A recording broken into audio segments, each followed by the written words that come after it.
Okay, let's start the show. It's November 15th, 2012. Welcome to This Is Only a Test, the official podcast of Tested.com.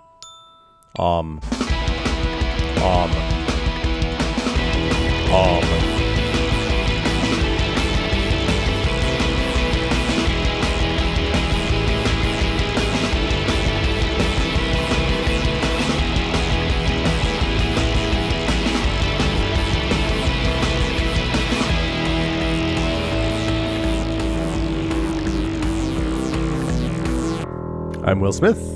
Joining me today, Norman Chan. That is a fetching shirt you're wearing today, sir. That's all I'm going to say. It's classic.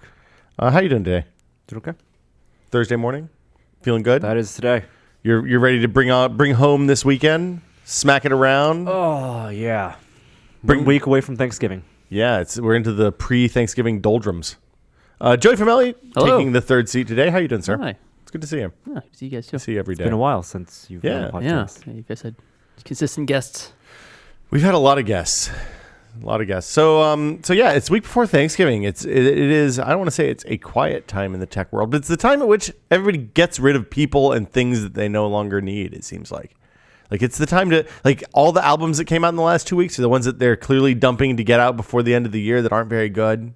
Slow time for music. Is it a slow time for music? Yeah, I looked at the music releases the last 2 weeks and was like, wow, this is really a horrible what time. What part of the year music. is a good time for music to be released? I think like lead into summer, maybe? That's what I'd guess. I don't. Yeah. Summer is the concert season.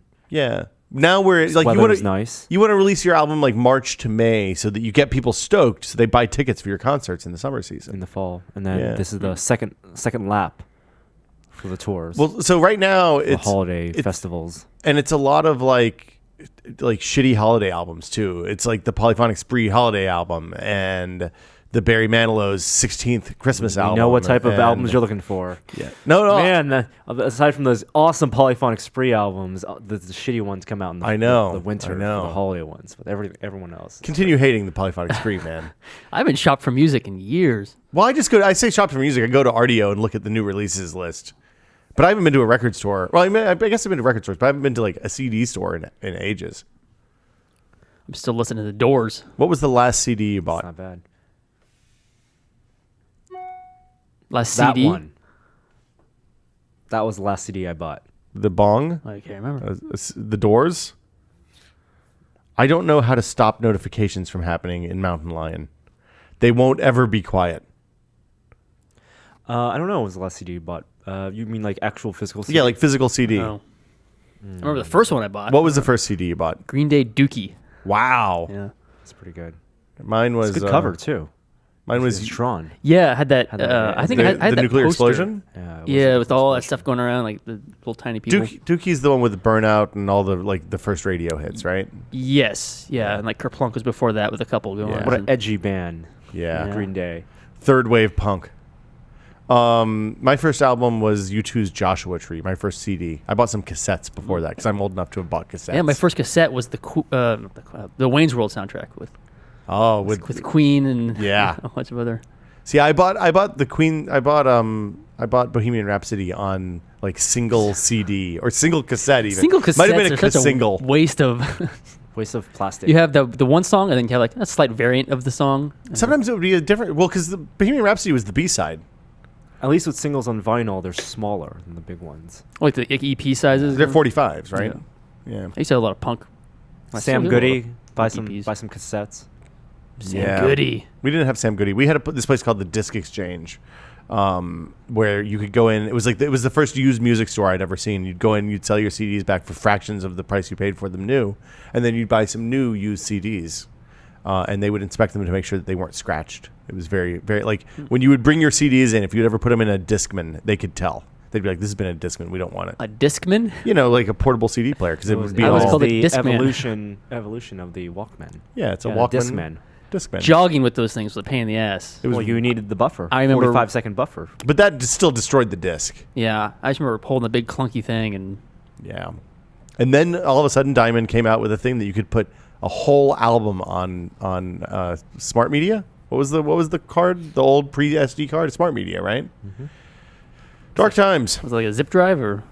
No, it's a really thin, wide SD card.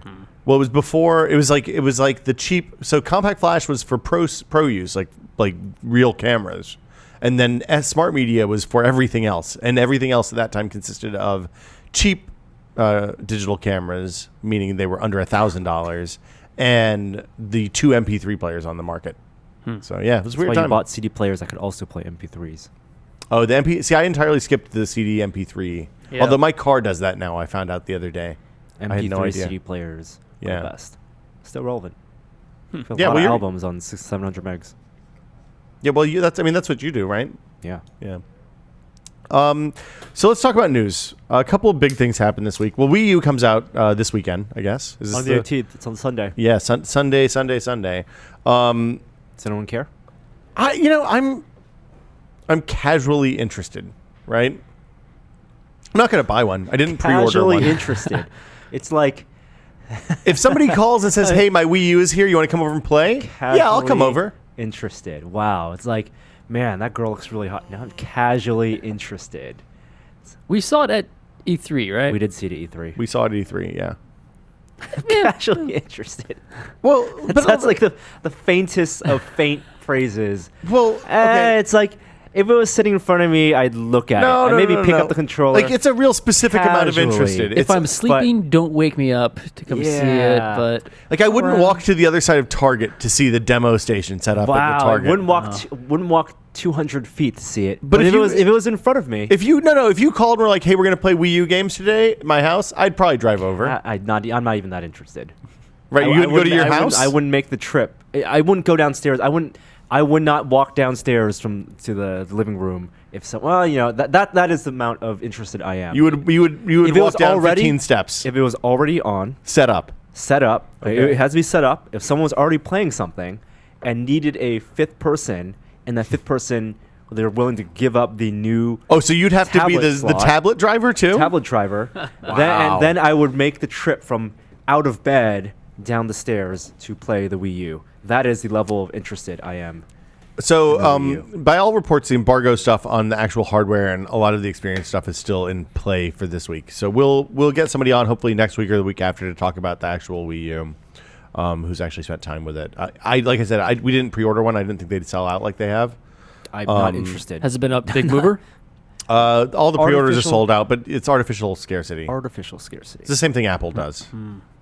I like the idea of asynchronous games. I'm not sure it's the same thing Apple does.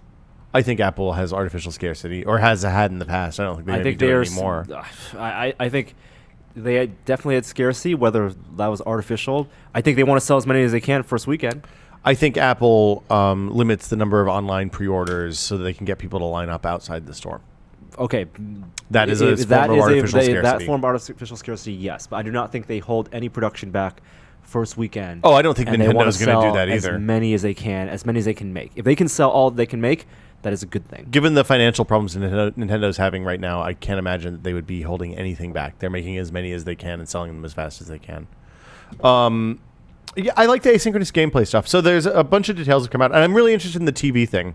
Like the ability to hook into TiVo and Netflix and all that stuff and use that secondary screen as kind of more of a media hub. If that's implemented well and it works, then it seems really compelling. Last thing I need is another controller in the house. I just found that on YouTube, on Xbox, the Xbox YouTube app. I can play and control videos from my tablet or phone. Yeah. That's awesome. Yeah. It's actually it's on Android. If you have Google TV, same thing. They have like a AirPlay. Is this old news? Am I late to the game? Google TV is new. The Google TV YouTube thing is new.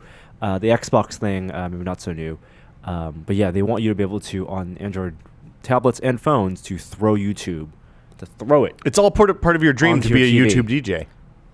YouTube DJ is the way to go. You can queue that up and gauge the crowd. I don't know if we talked about the YouTube DJ. Have we not talked about that on the podcast? I don't know if we've talked about YouTube. We should talk about the YouTube DJ. Have you heard about the concept of the YouTube DJ? Oh, yeah. Oh, you have? Yes. Yeah, we've talked about it. Okay, so explain what a YouTube DJ is. Well, at a DJ for parties, whether it's I hope this is UPS. I don't think there's anybody out there. Keep talking. I'm going to go get the door. Joey's going to get the door. Okay, Joey's going to get the door. For parties, whether it's at someone's house party, some fancier house parties. I think the concept's pretty self-explanatory. No. Or at clubs, there are DJs who mix and usually have turntables. And there's usually a big screen or something up And there, you know, too. a lot of people are laptop DJs these days at parties. So someone will throw a laptop up, and it is their responsibility throughout the entire party, duration of the party, to create a playlist. I mean, come with a prepared playlist, but also gauge. A good DJ will also gauge the mood of the party. Yeah. Whether it's, you know, things are dying down, whether there's a lot of people. You know, you don't want the music too loud because then you're competing with people having conversations. And so a smart DJ will not only provide a good soundtrack, but also tweak the soundtrack for we have people doing There are people coming into the room. tweak the soundtrack as the mood of the party changes. I believe there is definitely a place for that in the video space. Do you think that is an opportunity for growth? It's a growth industry. I think that a side task to also playing music, because at clubs or in people's houses sometimes a big TV is on and people aren't going to be playing Smash Brothers or Halo during a party. You want to leave ambient stuff on. So at bars, you sometimes have a movie playing. Well, I mean, houses, for a while it was you a have, thing. Like, you have the visualizations Yeah. for music, like the crazy 3D effects. Well, and for a long time, like in San Francisco, and like 10 years ago, that was a real popular thing to go into movies, and there'd be into bars, and there'd be a bunch of flat screens with either like martial arts movies or Asian cartoons movies or silent films, something that you maybe didn't, something in black and something white. very visual that didn't require dialogue and stuff to follow. That was just something cool to look at when the conversation lulled. Yes, for the loner to stand in the corner and look at the TV. Yeah, that's what I always used to do. And then maybe as a point of conversation. So, do you have a name for your YouTube DJing business? No. YouTube. I think the YouTube DJ, the guy, just like music, guy or girl, the DJ, goes into a party with a pre-planned YouTube playlist of short clips, maybe with long clips. And, you know, some of those clips could be music videos. So I think you start off with music videos. The music is you have music and video.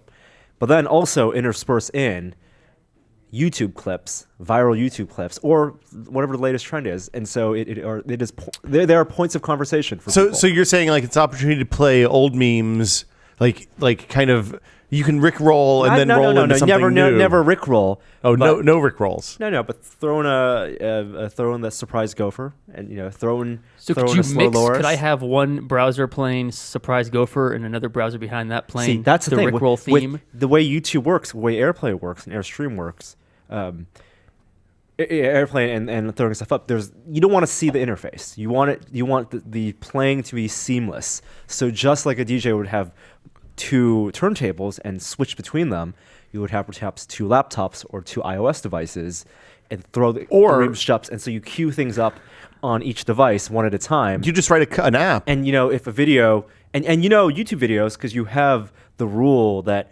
like the first third of YouTube videos are usually crap. Yeah, you got to fast forward. You have to get to the right point. Got to cue and it. So you are mixing. You're pulling samples of video throughout the party. So it's like a girl talk album, but just video. But just video.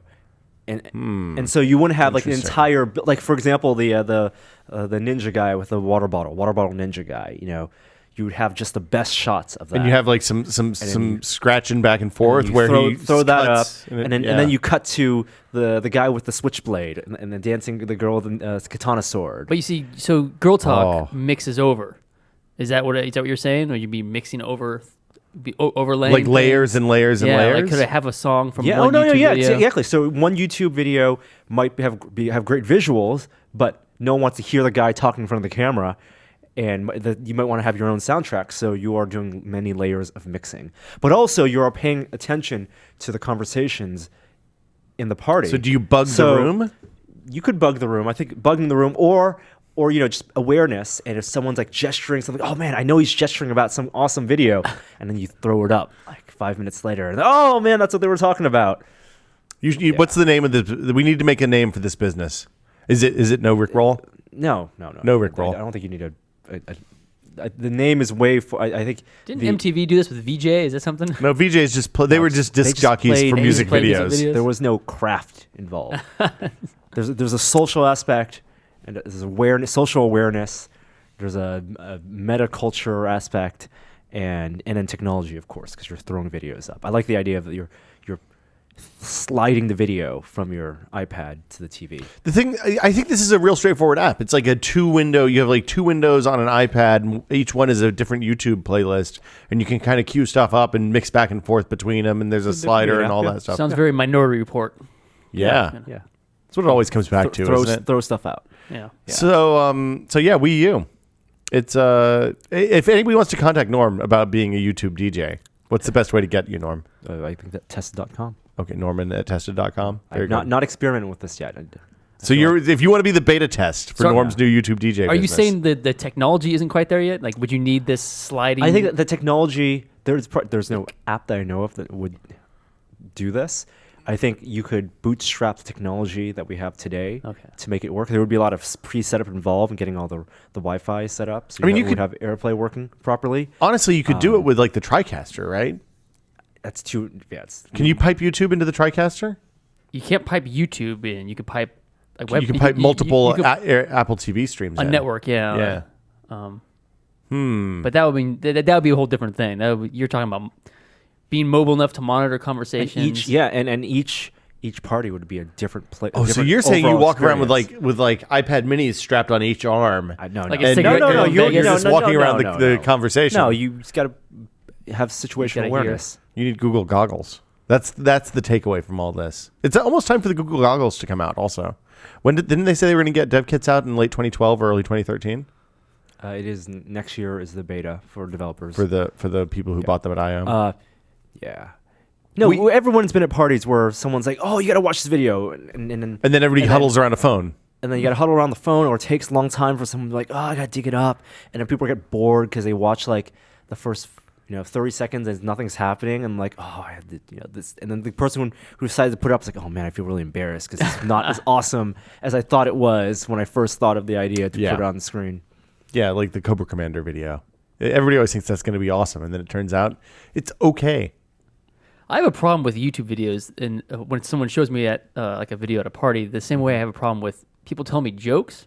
If somebody says, "I got a joke for you," I automatically get into this mode where, like, "Gosh, I'm not going to laugh."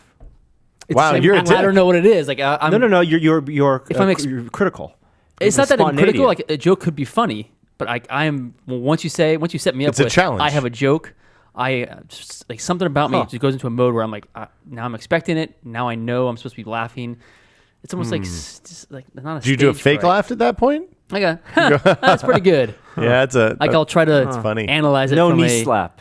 No, like I just can't bust out laughing if somebody says, "I have a joke for you." But if somebody says that joke and I'm not ready for it, I could be laughing hysterically. You're a good laugher. Same thing with YouTube videos. Somebody says, "This video is so funny," and I'm watching it. You gotta watch this video. Yeah. Have you seen this? Something like that I can do. Yeah. Hey, check this out. Then I can laugh. Good to know. I'm filing that away for future use. I don't know what it is. The best is when, like, occasionally you'll be watching footage of stuff that we've shot, and like you just start busting out laughing for no reason. Like, me? Like the bee. We don't want to talk about it anymore, but just the bee. And then Will has to stop whatever he's doing and make the walk over to Joey. Well, it's a long walk because you have a pile of shit between our desks. Show them what you're doing. I always feel bad when it's not that great, and I'm just laughing for a dumb reason. That's fine. It's a big letdown every time. So Wii U, it has we've talked about the controller. It has a screen. The controller has a gyroscope and accelerometer, just like a Wii motion controller with the plus attachment, motion plus attachment. It also has a compass, a magnetometer, infrared sensor, camera, NFC, touch screen. It's resistive but not capacitive. I don't think it has analog triggers, right? That's the one thing that they've kind of left out. 2 analog sticks, a D-pad, 4 buttons, 2 bumpers, 2 deep digital triggers. And I think that's it. It's like every kind of, it's like a Vita minus the back touchscreen that nobody really likes. This was the one with the. Yeah. Okay. Yeah, you look around. You mean the thing? Yes, make a hand gesture. It's the thing that you hold, like it's wide and there's a screen in the middle. It looks like a giant PSP, basically. But you can move it around, and it's got that what is it called? Accelerometer and gyroscope and stuff. Yeah. So a lot of the stuff that we saw at E3 were tech demos or like mini games from Nintendo Land, which is the mini game collection that I think comes with the high end bundle. There's 2 different SKUs. There's a $250 one and a $300 one. And the difference is the amount of storage on the device, and the more expensive one comes with a game. basically. So yeah, I mean, I'm interested. If you guys are buying Wii U's, I'd be interested to hear what you think about them and why. And why you're how buying and how them. they were used in your Thanksgiving party. Well, they wouldn't. Oh, I guess they would be used in Thanksgiving because Thanksgiving was the big coming out party for the original Wii. Everybody bowled with the grandparents. Yep. I can't imagine the grandparents are going to be able to cope with looking up, looking down, looking up, looking down. Yeah. Or New Super Mario Brothers Wii U. Let's move on. Some sad news. Stephen Sinofsky has left the building at Microsoft, effective immediately. There was a press release released on Monday night or Tuesday? Monday night? Friday night? Monday. It was this week. Yeah, okay. Seems like a long time ago. So Sinofsky is the guy who was in charge of, started an office, moved to a bunch of other stuff, ended up being in charge of all of Windows, and is basically the architect for Windows 8. And Windows 7. And Windows 7, yeah. So Jim Alchin was his predecessor in this position. Jim was responsible for Windows XP and Vista. Microsoft's $500 million failure. No, $6 billion failure. $6 billion failure. Spent $6 billion on Vista, theoretically. So yeah, they... Sinofsky kind of did more, had a bigger role. He was responsible for a lot of the Metro stuff, not the actual design, but he was the one that pushed that across all the product lines. And he's out now. He is, and also was famous for doing massive short blog posts on the developer blogs, the Microsoft developer blogs. He is going on to pursue other opportunities outside of Microsoft. And will be staying as long as needed to help with the transition, but is going on. Microsoft has since come out. Okay, so they announced this in a press release at the end of the day. The internet kind of exploded, and everybody was like, "Oh my god!" What does that mean for Windows 8? Yeah, exactly. Is this a vote of no confidence in Windows 8 and modern? Microsoft has since come out and said no. It's between. This is the time that you leave if you're in that role, because you need to do it between cycles. You can't leave midway through a development cycle of a new OS, or else you screw things up. So theoretically, this was planned for a while. I don't know. I don't know if that's the case. I don't know what this means for Windows. Julie Larson-Green, who was reported into Sinofsky prior and was responsible for a lot of the architecture stuff on Windows 8, is taking over and also ran part Office. of his role. And also ran Office. In the past, yeah. And then Tammy Reller, I think, is doing some of the core engineering stuff. I think is her role. I can't remember the specifics on her. It doesn't really mean anything for Windows 8. Windows 8 is out.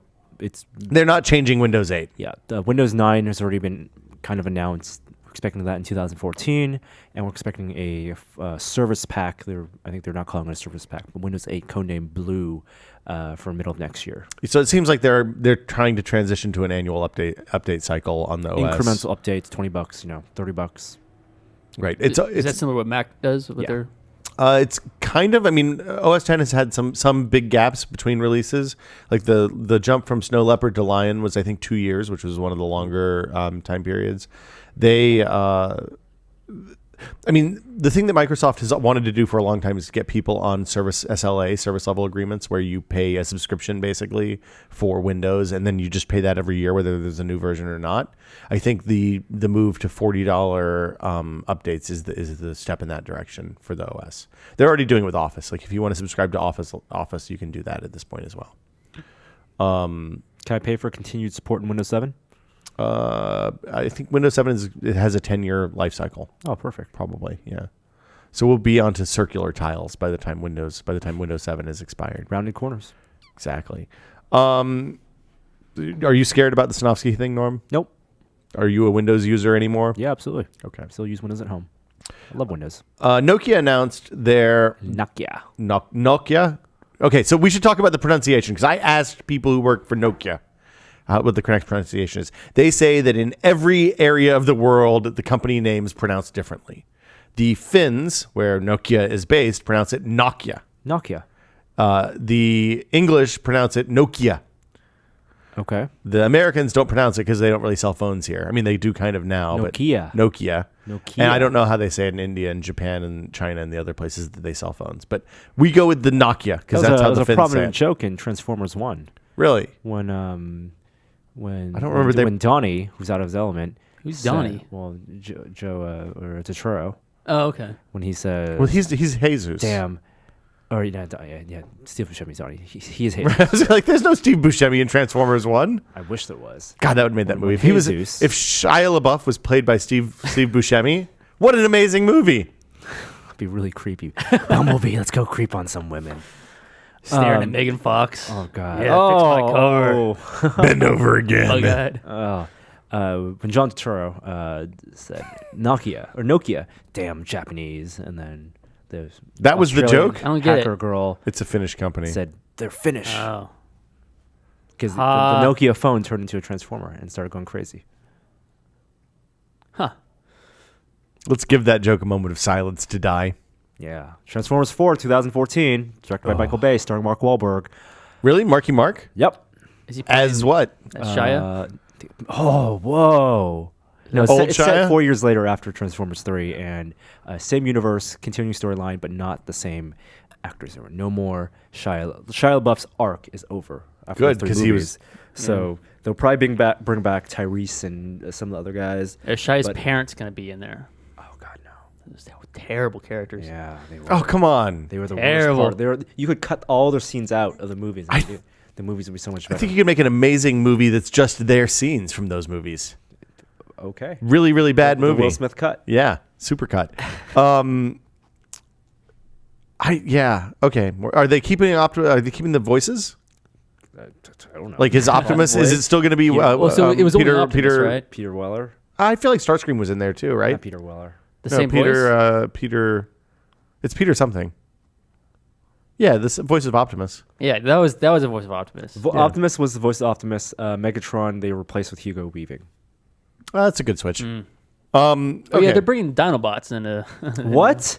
Is that right? What? No, that's in the video Who game, said dude. that? The Dinobots are in the video game that Dino. was released Whoa! this If year. they were bringing Dinobots in the next Transformers movie, I'm back on board. You get to play as Grimlock, but Slag is killed. Spoilers. I wanted. How about Beast Wars? Beast Wars the movie. Beast Wars live act. Is it directed by just a Michael bunch of like Bay. flat shaded? I want like, to see the same '90s CG technology. Optimus Primal? Yeah. Primal. Really? That's what they called him? Yeah. He was Oh, the. man, I never what- watched what- Beast what He was a his- gorilla. Yeah, gorilla. That's He was a right. gorilla, and then there was Cheetah. Cheetar. I remember there was a wasp. Were there cavemen? The there Dinobots was had to- the Starscream character was the Velociraptor, and he turned good.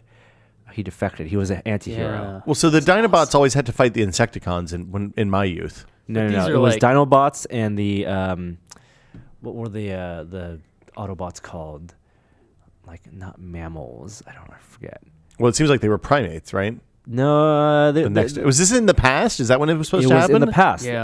Real Optimus Prime, the one we know, was still buried on Earth, along with all the other Transformers in the Ark. And this is in the far future. Hold on. So in They the got sent back comics, in time. in the original cartoons, the Autobots were sent back in time as they came from Cybertron, or did they just go a long time ago and then were buried in the side of that That's mountain? what I think. My I think Transformers mythology is rusty. from what I gather, and I Really- have not looked at the Wikipedia page recently. The original Autobots were buried on Earth a long time ago and awoken, like crash landed, crash landed, yes. and then a volcano or something knocked them loose of that Something mountain. like that. Because the Ark was embedded in that mountain. In Beast Wars, it's in the future, past all that stuff, and they got sent back in time, and they couldn't disturb the Ark, but they had their own war in prehistoric Earth So it's basically like Terra Nova Terra Nova. with Transformers, with giant killer robots. Dinobots, and what Maximals? Oh, you were talking about the Maximals. Autobots? Yeah. What they were called? They were the Animals. It's a great movie.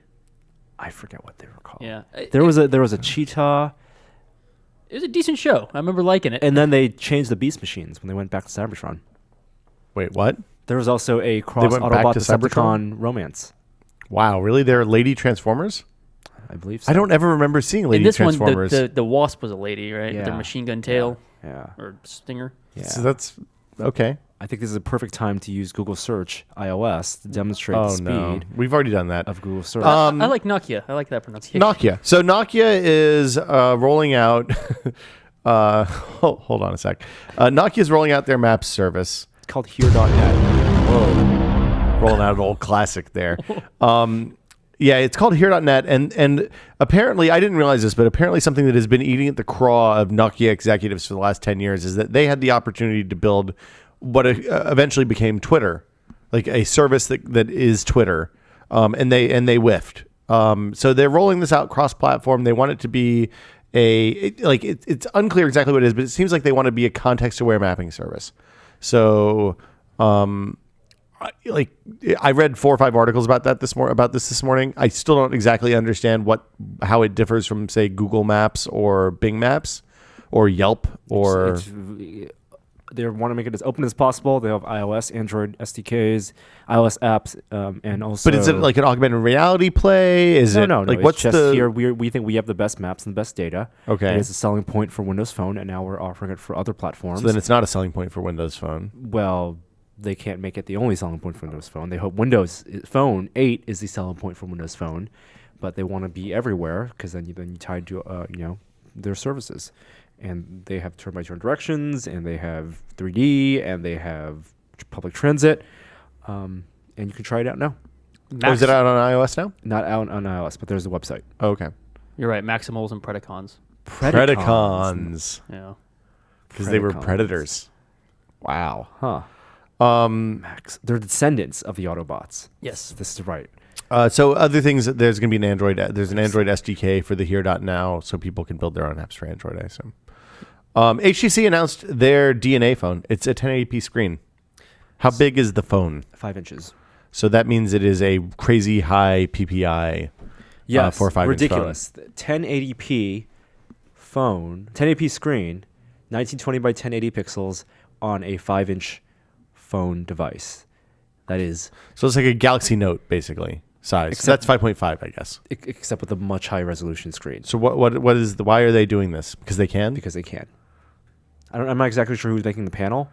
It has more P's. That's unnecessary.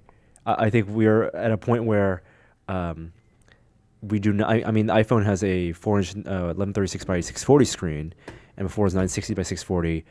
I think 720p, 1280 by 720 is a perfect resolution for a phone that's around 4 inches. That's 4 720 seems perfectly fine. 4.5. Yeah. What are you gonna do on a phone that has a 1080p screen? You're not gonna actually get 1080p video. Netflix, Amazon, you can stream rip your own, but the 1080. processor probably can't keep up. Yeah, like you're gonna throw a 1080p uncompressed. Are you going to put an MP4? 8 gig Blu-ray rep on the phone or Right. 25 gig Blu-ray You're rep? holding really? it the distance you're holding it from your face. You're not going to care unless you're holding it half a foot from your face, and then you have a massive photo. What if you get that hat, the TV hat? You put the TV hat on. I guess you don't. And then you have it's the equivalent of having an 80-foot screen. Yeah. 3 inches from your face. Yeah. TV hat. It's the future. What is it? What's the carrier? Have they announced carriers and stuff for the US? I am not sure. It's a GSM phone though, right? Yes. Yeah. CyanogenMod. The website was hijacked. This is a new thing. So CyanogenMod is a custom ROM for Android phones, or for a relatively large number of Android phones at this point. It's a group project. It's a thing people work on in their spare time. And there's donations to support the bandwidth and all that stuff. I've installed Cyanogen on a couple phones. It's basically, if you have a phone that has a shitty custom UI, it's the best way, or one of the best ways to get a more pure Google experience on that Android phone. And it supports many phones now. Yeah, from like the original Nexus 1 and the original Droid all the way forward to current phones. But Cyanogen.com was actually not owned by the team. It was CyanogenMod. CyanogenMod.com was owned by some guy who bought the domain and said, hey, you can use it for free. And then he wanted $10,000. And then he changed his mind. And they said, we don't have that kind of money. We're just an open project. And so he said, well, screw you guys. I'm deleting everything. So where does it go? Where does it point now? I don't know. I wouldn't visit the domain. They have reached. If you want to find more information about CyanogenMod, It redirects to .org now. you should go to cyanogenmod.org. And that is where What is this word? Cyanogen. CYAN, like the color, Okay. Ogen, Oh. as in Cyanogen. cyanogen. It looks like it redirects now, so maybe they have resolved the issues. Yeah, and there is a blog post that was posted this morning that says domain situation has been resolved. Thank goodness. He agreed to hand over as amicably as can be, and we did not pay the extortion fee he requested. I added the extortion there. We're using CyanogenMod.org as our primary domain from this point forward, and the .com will be redirected. Joe, you put stuff on your phone, right? Or do you use stock Android on your Galaxy Nexus? I use stock Android. Did you ever do third-party ROM with your Droid? No. Okay, good talk. All right, so I put Cyanogen on the Galaxy S2 and the Galaxy S3. Should I? Is this something I should Since dabble? you're using a Nexus, I wouldn't bother probably. But if you're using something that has like a custom UI, it can be a really nice way to make your phone not as janky. This is fucking awesome. This is why Wikipedia is the best.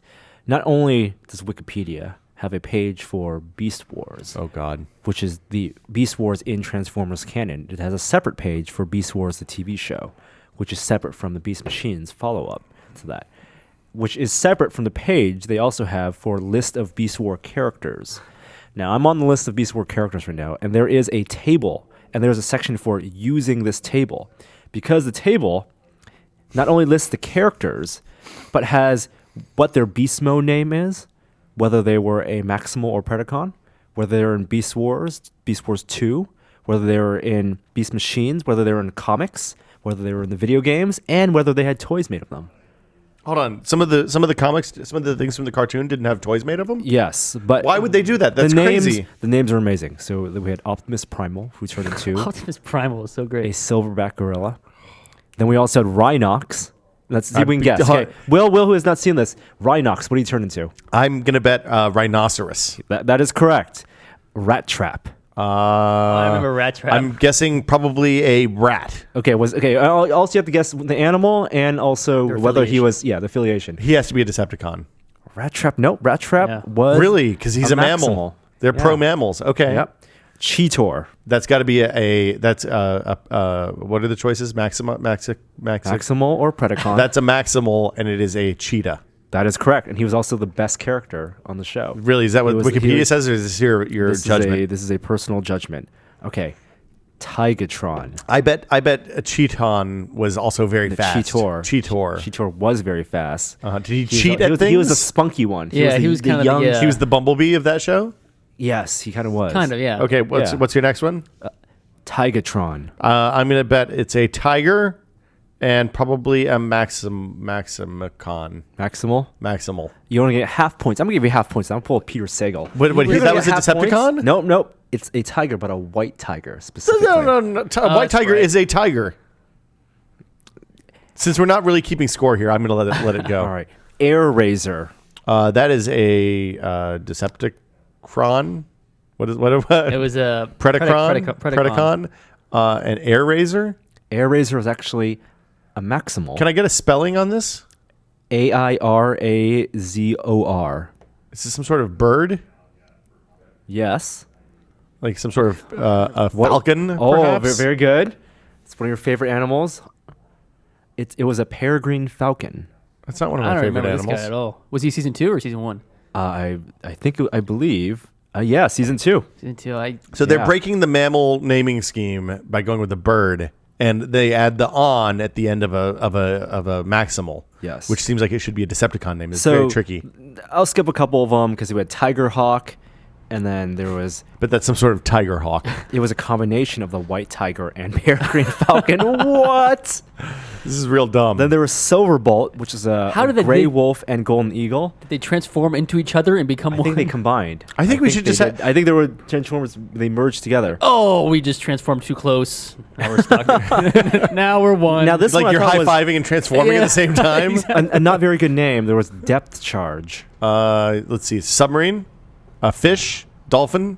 a manta ray. Manta ray? Also a Is it Maximal. an only underwater transforming? I think so. Is he like the Aquaman of the and Transformers then universe? the Green Ranger of this show was Is the Green Dinobot. Ranger a late addition?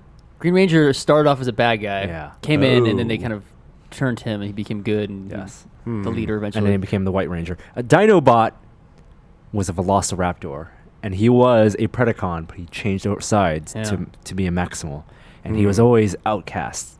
He had a very slithery way of talking. yeah. Yes. He was kind of a badass. I remember him being. cool. I feel like this might be the birth of a new segment where we just explore a Wikipedia entry on this is only a test. My goodness. So on the Predacon side, the leader of the Predacon is Megatron. Just Megatron. Sup? Megatron. Was he still a giant gun? He or was a T-Rex. I ain't gonna turn into no beast. Yeah. Scorponok. I bet that's a scorpion. Yep. Pterosaur. Probably some sort of tyrannical It saurus. was a pterodon. What's it? Pteranodon? Pterdon. Yes, That's yes. the one with the spiny top and the mace tail, basically. Waspinator. I bet that's a wasp. Norm. That's the one I was thinking of, that girl. It's a lady transformer. And you know what? There was a Starscream. Wow. Just Starscream? So they just got sent Starscream. back in time. Oh, because Dinobot turned good and you needed a Velociraptor, there was also a Dinobot clone. Wow. Now you know. We already have the art assets, so we're just going to make another character and give him a slightly you different know voice. all you need to know About Beast Wars? about Beast Wars. I think we... I implore you, explore. I feel like I Wikipedia already page. knew Next before we week, started this. Exo Squad. I don't know anything about Exo Squad. Exo Squad.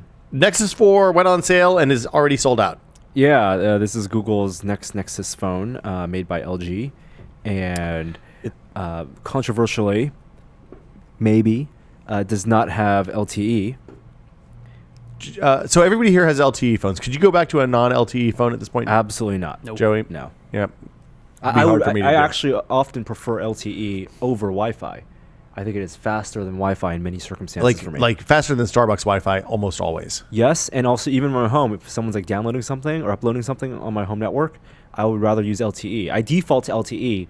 I bump the Wi-Fi when I can't download files over 50 megs, like app updates. Wow. LTE sold me on smartphones because I saw people with the early iPhones wait Oh, Edge. a long time. Oh yeah, Edge is like Yeah. Just for, I mean, Edge 3G and 3G plus, fake 4G. YouTube was not a, like, you just Yeah, couldn't could not wait go forever. back to HSPA plus. Yeah, but we have decent LTE in the city, and I know some places still don't have it yet. But LTE is a perfectly viable alternative to Well, wired internet. so I mean, the argument against LTE on the Nexus 4 is that right now it's a GSM phone as of today. Most of the GSM providers are still rolling out LTE. The CDMA LTE with Verizon is pretty extensive at this point. And like big cities, there's 40 or something AT&T LTE cities now. So if you live in a big city, you're going to get coverage. But if you don't, then it may not be worth bothering with for you. The other thing about the Nexus 4 is it's super cheap. So it's $350 for the base model. $300. Right, $350 for the it's 16 gigs and 32, or is it 8 and gigs and 16? 16? Yeah. With no expandable storage. I don't find that to be that big a problem anymore. For 8 gigs on a phone? If 8 you're gigs taking is not on pictures- a phone. Not enough on a phone. I know they encourage you to store stuff on Google Plus, but for apps and OS and music, 8 gigs is not enough. If you're taking a bunch of pictures, it's going to run out really fast. Or video. Or video. So it launched with Android 4.2. It went on sale in UK, US, Canada a couple days ago, and within like an hour, sold out. Yeah, it went really fast. So yeah, I think the benefit is at $300, you're paying $100 more than you would be for an on-contract phone, and you're not locked into the contract. So this is a good kind of mid-season upgrade. But what is the point of not being on a contract if you don't plan on changing your carrier? Well, you get the upgrade. You get the upgrade price next time you buy a phone. So if you're not planning, if you're a year into a contract and not eligible for an upgrade now, then paying $300 for something awesome versus $600 for something awesome is a pretty good deal. that's if you. I would argue just don't upgrade your phone this year. That's the more responsible choice. Yeah, I don't know how many people who are like, oh man, unless they are mid-contract, they got suckered into buying a crappy phone with the subsidy last year, and they really want to, and this is a significant upgrade for them. I don't see why you would do that. Like if you bought a Galaxy Nexus last year, or Samsung GS3. If you bought a Galaxy, Samsung GS3 is If you bought a Samsung GS3 or Galaxy Nexus, which is about 1 year old now. A little bit more. I don't think you should pay $300 or $350 to buy a new phone off contract right now. Like I said, that's the responsible thing to do. So not I should buy wait, a phone. I should wait next year. Yeah, Well, you'd have to use switch to subsidy next year. Verizon. Yeah. Oh, that's right. You'd have to switch off of Verizon to get the Nexus 4. Nexus 7 the cell version Cellular of the Nexus 7 version of the Nexus 7, including and also the bump up specs. So $200 now you get 16 gigs. All of those are online. All of those sold out very quickly. Okay. I don't. From all reports, the cellular version has like faster, I think, faster flash memory as well. But no need to upgrade. If you bought Nexus 7, even if you have the 8 gig one like I do, it is still perfect. It's fine. Yeah, I don't take photos with it. You shouldn't take photos with your tablet. That's the thing we've all learned. Mine fell. Is it Oh okay? no, Joey, all your stuff is breaking. Yeah. You need to get You're an OtterBox guy. You need to get those big cases, Yeah, those I think super so. protective cases. I need that for everything. It's good that you're the guy that handles all the expensive technical stuff that we have here too. Yeah. Kindle, a couple other things that are shipping. The 8.9-inch Kindle Fire is shipping now, as is the iPad Mini with cellular modems. I don't know who is going to buy that 8.9-inch Kindle. I think people who want the nice one are going to buy the 8.9-inch Kindle, and then they're going to realize that they made a mistake because it's big and heavy. What's the size of the Kindle now? The Kindle Fire is a 7-inch tablet. 7-inch tablet. Yeah. And the Kindle Fire HD is 8.9 inches. Still relatively cheap compared to a full-price iPad. And you get the 250 megas of data if you get the one with the modem for $500. So that's kind of interesting. Sure. If you're, I think it's a very small market. I don't think it is while they say it is a mass market play, I don't think it is. I think the mass turn market out play to is be the 7-inch tablet, not the 8.9-inch tablet. Yeah, I think going a year from now, and it's one of the reasons that, like, for example, that the Kindle Fire sold well, both because of price and because of portability. It's one of the reasons that the Nook color has sold well. Mm-hmm. I mean, that's a device that I actually see people use, mostly for reading. You see it on the train, yeah. A lot of people reading. They like the backlit screen. And like we said before, iPad Mini, that size and that weight, and Nexus 7. Nexus 7 has been selling extremely well for Google. 2 years from now, majority of tablets are going to be in that space. That size. I think that's right. New iMacs delayed until 2013, possibly. At least the 21-inch one. It seems like from the reports I read. Apparently, there's a problem with the much touted friction stir welding. Do we know what friction stir welding is? No. Is that like? It's how they attach the front to the side and the back. It's how they made the new iMac so thin. They actually mentioned it in the press conference and in the launch video and all that stuff. Friction tear? Stir. A stir? I don't know where the stirring comes in, but I assume that they just get the two things moving in a circle so fast that it heats up the metal to the melting point, and then bam. Huh. That doesn't seem right. And that didn't work? They're having trouble getting it to scale, it seems like. So, yeah. So, it was in an Apple Store a couple weeks ago, or last week, and the iMac section was empty. Who is the iMac for? That's for the casual. I think the iMac is for people who want desktop computers. Yeah. I mean, it's if you don't need big storage. A lot of people who want to buy Macs as opposed to PCs, like who want to use Mac OS for design work. Yeah. So the quote unquote creatives. So they don't need a Mac Pro. They buy iMacs for their Photoshop and So Final like Cut Pro work. People who need big like Dave. Like Dave is a graphic design. Graphic designers. design. So who's the Mac Pro for now at this point? That Final Cut 7 is just kind of sitting dead in the water. They haven't updated that in a lot. Joey, I don't think there's anybody for the Mac Pro. I'm sorry. Do you think that the Mac Pro line and just Final Cut 7, it's just slowly, this is a dying You're thing? saying do you think you're a dinosaur? I mean, yeah. If you were a Dinobot, which Dinobot would you be? Sludge. I think you're right. I think the software is making more use of those desktop CPUs as opposed to server CPUs, and the advantages of the Mac Pro graphics, so non-native, using discrete graphics, and also storage And multiple CPUs. And I think the multiple CPUs are less relevant now. Because if you can put a 6 or 8 core CPU in, then all bets are off. And storage, it's just going to be chain Thunderbolt storage. So eventually they're just going to sell iMacs with really nice screens, and then sell you a bunch of accessories so you can have all that stuff. I mean, you can have external discrete graphics on Thunderbolt. You can't have tons of storage, daisy chain, because all that PCI Express. Well, in theory, it's just external. It's still one channel. It's still external Thunderbolt is still a paltry. I'm saying right now amount of bandwidth right compared now to it is. But I mean, you have the full light peak potential. The point of the iMac, I think, is that they need to sell a desktop computer, but most people don't want to have a big tower. Yeah. And most people also don't need the power and the storage and the speed on storage that you get by having a big tower. And I think that's it. I mean, I think that the workstation, as over the last 10 years, the workstation market has collapsed from people who do photo editing. Those people went away because you don't need a workstation to do that anymore. And audio editing kind of has moved away from that. And so you're on further and further down the chain until the people who are doing workstation stuff are like 3D modeling people and video editors and people who move massive amounts of data. And I think even the iMacs, as thin light as they are, I think the thin as the new design is, they are not less for workplaces and more for homes. I think Apple would rather, instead of selling businesses iMacs, they'd rather sell them MacBook Pros or MacBook Airs, and then also sell you a cinema display.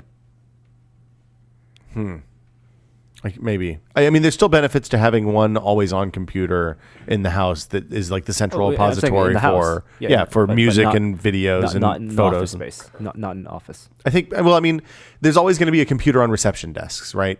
Because they're never going to assign the receptionist a laptop just because it looks bad. That kind of stuff. I think if you have, I don't know why. I think a cinema display, or a big LCD with a decent laptop plugged in is fine for reception. I mean, the receptionist is not going to take their work home on the laptop. Right. So yeah. Anyway, delays on that potentially. It's all rumors. It's single source rumors right now, so it may or may not be the case. But speaking of other things that are rumored, BlackBerry 10, the 10th version of the BlackBerry OS. How did they get? Were we just talking about BlackBerry 6 a few months ago? Seems like maybe I just was reading a bunch of headlines this week as we were recategorizing data. BlackBerry 10 is launching after CES in February. Yeah, is this the last chance? There is no last. How many last chances have we had for BlackBerry so far? As many last chances as there have been, more last chances than there have been for Android. Well, I think Android is past the point of last chances. I think at this point, Google has fixed the problems with Android, and it is a really solid OS. Over the hump. Okay. Yeah. Excellent. BlackBerry. I think BlackBerry has not shown that. I mean, they haven't. Their browser. They have browser problems. They have, the thing that they do really well is email, and that's not enough anymore. Yeah, and you know what? It's not a sexist thing, but a lot of people I talk to say that, if you have longer nails, such as many women do, you cannot use the touchscreen very well.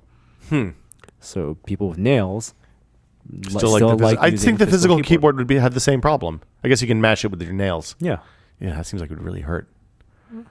Depends what the resistance is like. I mean, you go back to that old Ballmer video where he's interviewed right after the announcement of the iPhone, and he talks about how he's like, these are two reasons the iPhone's going to fail. One, it's a $600 phone. It's the most expensive phone, not realizing that that's unsubsidized. Yeah. And that 6 months later, they would drop the price down to $200 subsidized.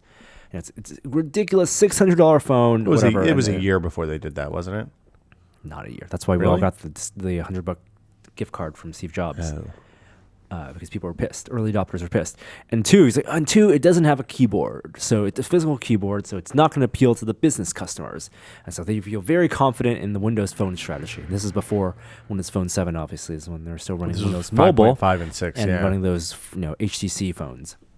Well, okay. Keyboards. So, in fairness, he was right about it taking It took a long time for the business user to adopt. I think that was not because of the keyboard. That was because of services. Well, it was both. It was because of a lack of Exchange support and the keyboard. I mean, the keyboard. If you think back to when you had an iPhone in the first 2-3 years, the first thing everybody who hadn't used an iPhone asked you was, "How do you deal with the keyboard?" And the answer was, turns out it's okay. It's fine, and the productivity aspect of that balances out because you are more able to receive email and read your email than you were on a smaller screen with a physical keyboard. Oh yeah, I mean, I'm not It was disagreeing with Net you. Plus for business. So yeah, February. If you're a BlackBerry user holding out and you're listening We to want this to hear podcast from for BlackBerry some users. reason, yeah. Why are you a BlackBerry user if aside from work making, requiring it? So Think about this. So Obama just got reelected last week. He's an avowed BlackBerry guy, but he went into office in 2008, right? So like if he's been in a tech time, like I think you become the president, you basically hand over your wallet because you're not going to pay. You don't have to sign the check when you go places anymore. He still carries his phone, I guess. But do you think he's using the same phone he was using 8 years ago? Is he like in a time bubble, a warp bubble? are you saying it's like going to prison? And then It's kind of like going to prison. When you leave prison, you like go to the register and you like give them your name slip, and then they give you a bag with all your possessions. Well, I don't think you like carry your driver's before, license around anymore. Does right? he carry So a it's, wallet? like all his personal items. Like here's your passport, here's your driver's license back, here's your Yeah. old BlackBerry. He's trying to get a Exactly. job at a supermarket. They won't hire him. It's not like he doesn't need cash. He doesn't need his ID. I mean, who the fuck doesn't know that he's the president of the United States? George Bush was in office from 2000 until 2008. Think about that. In 2000, my computer was a dual, 400 megahertz Pentium Celeron, right? In a janky 8-bit motherboard, and I was running Windows 2000 probably. In 2008, when he came out, Windows 7. And he came out. When he came out of office, when he left office, He just walked out of a. yeah, room. he came into a post iPhone, post smartphone, like 2 years before tablets You're happened. saying George Bush was responsible for the tech revolution of the mid. I'm just saying it had to be like coming out of prison. I don't know. I don't think it was isolated from I bet those he didn't know how things. to use the internet going in. The president is obviously allowed to use the internet. No, Like but I Barack bet- Obama got an early iPad from Steve Jobs. Yeah, but okay, so he's a little bit different. He's a little more of a technically savvy dude, it seems like. But I bet that like George Bush could have gone into the internet, into office in an AOL world, like Right. Yeah, when- modem when- noises, when he left and comes out. office, he was given his AOL AIM screen name back. right. Time Now to use these right. 400,000 free hours. Right. And he picks up the mouse and is like, he doesn't know how to use the mouse or keyboard. Touchpads weren't a thing then. It's a dramatic change. I don't think he still uses those things. I think he's accustomed to a lifestyle where he doesn't. You think he has no people care. who use computers for He has him? no care. George Bush does not need to be on the internet. Do you think- or do you- does he necessarily want to be on the internet? He and George Lucas probably laugh about not having to be on the internet. So Gina used to work with somebody a long time ago who had their emails printed out for them, and then they would like write the response on the paper and hand it to the secretary, and the secretary would sounds type the response awesome. and send it back. There are services for that. Really? Yeah, for old people. I would totally pay for that. That would be awesome. That sounds terrible. I'd dictate. Take a note. Okay.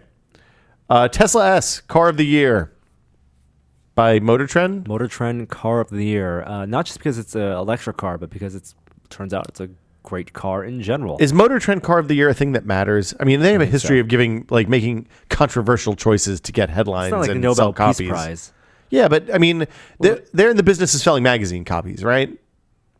Theoretically. Sure, and website stuff. Yeah. So, I mean, they're not going to pick. Are they picking the best car or the most interesting car? What's their criteria? I think both. I think the car that's the most relevant and the best car. I think the best car. Has the Prius ever been car of the year? No, God no. I don't know. I got Android 4.2. Hey, congratulations. Yeah, Installing now. install on your Galaxy Nexus. What was their car last year? What's I'm been gonna the find last, out. Like, Yeah, 5 years. to Wikipedia. This week's episode is brought to you by the Wikipedia entry for Motor Trend's car of the year. Is this the first electric car? Probably the first all electric. I mean, there's not that many all electrics. What was Motor Trend's car of the year for the past 10 years? Oh boy. Oh, jeez. It's going to overwhelm her. It just took me to Wikipedia. Well, you knew that was going to happen. While you're looking that up, let's talk about Google Fiber, which has started rollout in Kansas City, the list. Missouri. I got the list. Okay, so give me the list. Start with- Reverse sequential You order. know what? This was, you might be right, that it's not necessarily the best car. Could also be the most relevant. It's going to be the one that gets them the most magazine sales and page views. So this year was the Tesla Yeah. Model S. Last year was the Chevy Volt. Nope. 2011 was a Chevy Volt, Oh, which okay. I thought was controversial. Was that last- Volkswagen Passat was last year's car. Passat? Passat. Oh, I The used to, diesel I had one? a Passat.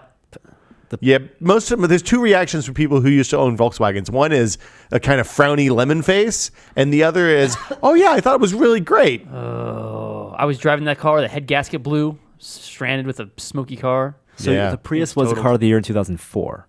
Yeah, It was. So they reward technical innovation, is what it seems like, or something that I am not sure what the criteria is because you have cars like Toyota Camry in 07, Cadillac CTS, Nissan GTR, which is people love that car. What was the 2008 one? Cadillac CTS? Oh, okay. And the Ford Fusion. Well, the Ford Fusion is interesting because it's the re-rise of the American car. It's the Taurus 2.0, right? Which is a massive, huge success. Wow, this is worse than talking about sports. Yeah, it really is. This isn't necessarily a consumer report kind of thing. This is No. Hey, this is cool. This is an editorial decision based cool on car. what we think can sell magazines.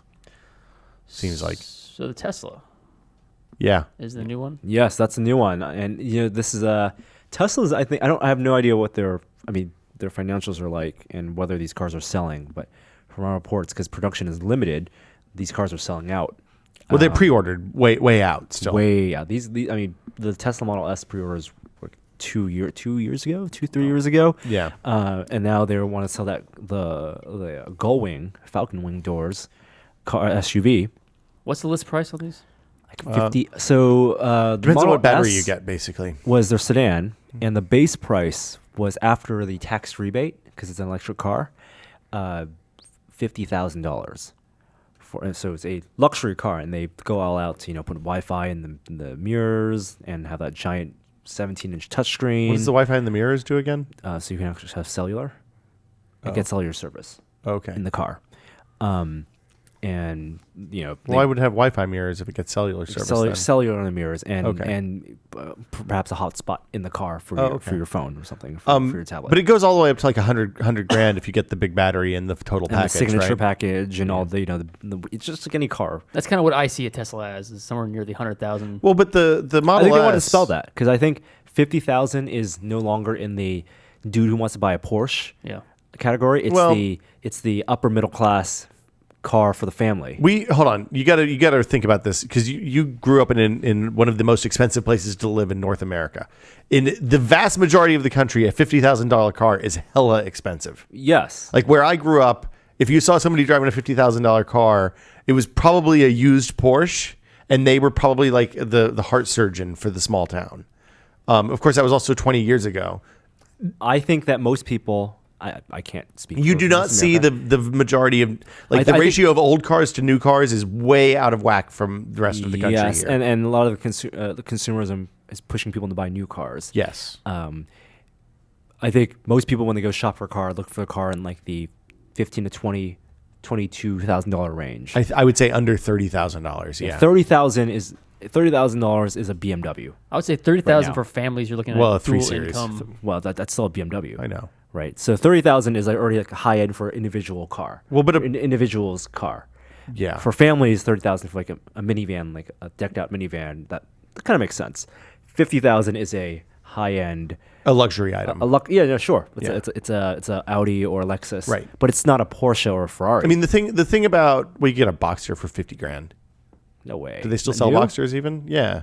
They No started way. at 50, No way. 55. No way. Well, they used to. I don't know what they do anymore. The point is, here we have a different perspective because the cost of living is so high that instead of paying $500 a month rent for a 3-bedroom apartment, we're paying $2,500 or $3,000, and that skews the whole thing.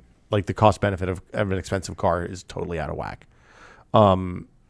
I think that Teslas are at this point experimental, incredibly expensive cars for enthusiasts for this and early market. adopters. I think it's definitely Yeah. for the Coastals. the expensive high cost of living. People paying $5,000 a month in mortgages and rent, kind of thing, and those people, upper middle class in Bay Area, people who work for high tech startups. Yeah. they are the market for. They'll embrace this for Tesla. So the interesting thing to me is when I go back east, you don't see even hybrids. Like You don't see Priuses. not very. They're rare. Like when yesterday. There's so much space between the cities. You'd think the gas mileage was really important. Well, but so the Prius, remember when it launched, the gas mileage was much better in city driving than it was on the highway. Yeah. Oh, that's It was correct. normal, Yes. and that's changed with the last couple of generations. But they basically, like, you don't see Priuses I mean, okay, you see an occasional Prius. You don't see things like the Honda Insight and the Volt and the Neon, not the Neon, the Leaf. You never see a Leaf because it's a plug-in. Like the Priuses, you'll see a little bit more in kind of high income areas, but it's an expensive car. It's like with the stuff that you want on it, it's going to be a $30,000 car, and it's essentially a Civic or a Fusion or something like that, size wise. So For the city, it's a commuter car. yeah, it's a commuter car. I like Tesla. I wish them all the best. I want to see more Tesla cars out. I know they were taking over the Fremont NUMMI plant, and they got that big government grant. Thanks, Obama. So hopefully the just to be clear, technology from Tesla and lessons learned from them. I mean, because just investing in this stuff is good. Yes. And it's much less expensive to run an electric car, theoretically, than it is a gas car, assuming electricity prices stay the same. And there's other benefits as well in terms of moving pollution out of the cities and stuff like that. I don't know. I'm interested. I want to go for a ride in a Tesla. I think we'll wait 5 years and maybe be in the market for Tesla. Yeah, I mean, at this point, the Prius is 10 years old. Think about that. 10 years. The first Prius was pretty ugly. How is servicing on these They're vehicles? still real ugly. I mean, those are the questions, right? Well, I mean, for the Prius, now that the Prius has been out 10 years, are there more specialists that can service a Prius? It seems like you take it to the dealer There's so many most of the Tesla time. Yeah. dealerships. Right. I mean, as a dude who never took his car to the dealership, taking the car to the dealership for service sounds terrifying. Yeah. Pay twice as much. Right. Or get the extended warranty and pay nothing. I feel like I've lost when I get to the dealership to service a car. Like, I'm giving up. Yeah. That's the I cannot mark of figure defeat. this out. And Would you take it to like a normal shop in the city usually?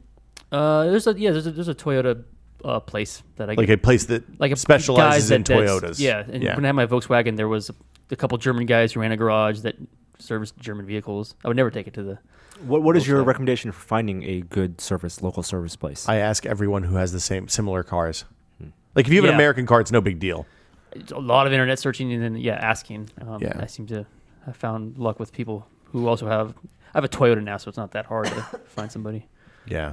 Well, I drive Fords, so like you just throw a rock and you can find 4 people who can service a Ford. I had an Eagle Talon as my first car, and that was very expensive. That was a really terrible car too. Yeah, and I realized that if I'm going to buy another car, it's going to be something that I can get Is serviced. that the hatchback one, or is that No, the one that's like a sedan? It looked exactly everything about it was a Mitsubishi Eclipse Oh, that's with right. pieces of like a Chrysler.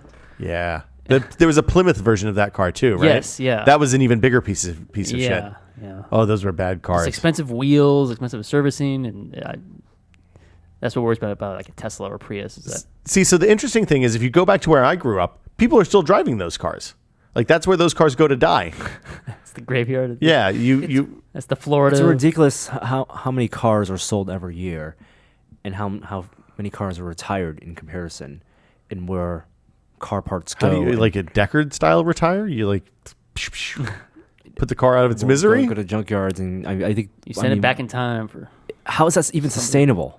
What do you mean? The growth of how You many mean cars where on the road, how much metal do we have in the planet? and how much space we have in You see parking. them all. They crush them down to a.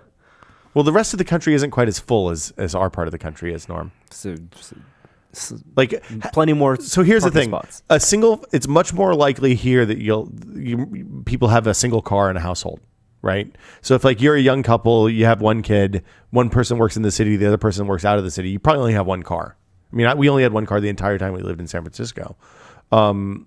It's only when you get out in the burbs that you need multiple cars, and when you get out to like where my parents live, people usually have like a car that's just the shit car for hauling the dogs around. And going to get stuff at Home Depot or Lowe's or hauling loads of dirt or rocks or whatever. Probably a pickup truck. Is this what goes on over there? Yeah, that's what they do. And then the rest of then you have a nice car that you use to drive around. And then you usually have something that's in between. It's like your. So usually people have 3 or 4 cars, even if weekend they don't have car. kids. Yeah, my parents have a car that they'd use to drive back and forth between Tennessee and Virginia because it's 400 miles, and you don't want to have a 15 mile a gallon car to do that. But then they also have a truck that they use to haul dirt, trees. no Christmas trees, dirt and rocks and shit like that. It's we have fewer cars here, even though partly because of the parking problem. Let's talk about It's not because of our good public transportation. no muni. Do you want to talk about IE10 and Windows 7? It's out. Yeah, I think That's I it. want to use it. I want to see how IE 10 works with touch in Windows 7.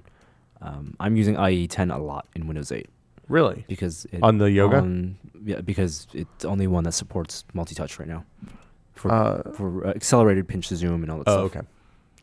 Spotify released a browser-based web app. It's a rumor. It might be live by now, but I'm all for this. Why a web-based app? So you can listen on desktop without using all that memory with a standalone app. So like the audio standalone on at least on Mac, which is where I use it most of the time, is quite nice and very light. It seems like. So you're saying Spotify is a hog? I think Spotify is quite a bit of a hog on both PC and Mac. And also, if you just want to stream on a separate computer, you don't need to download the client. That's true. There's something to be said for that. Google announced this thing called Ingress, which is. Do you remember Majestic? Do either of you remember Majestic? Yeah, the game. So Majestic was an EA game from what, like 2003 or 2004 maybe, where they called. 2000. It was earlier than that. 2001. It was when I was at Max PC, but It not was very early thousands. Okay. So the idea was it is like an alternate reality game, an ARG, that interacted, there was no game client you downloaded, nothing you logged into. The entire game took place with email and fax and text messages, And maybe web text browsers. messages, web browser, like kind of hunting on the web.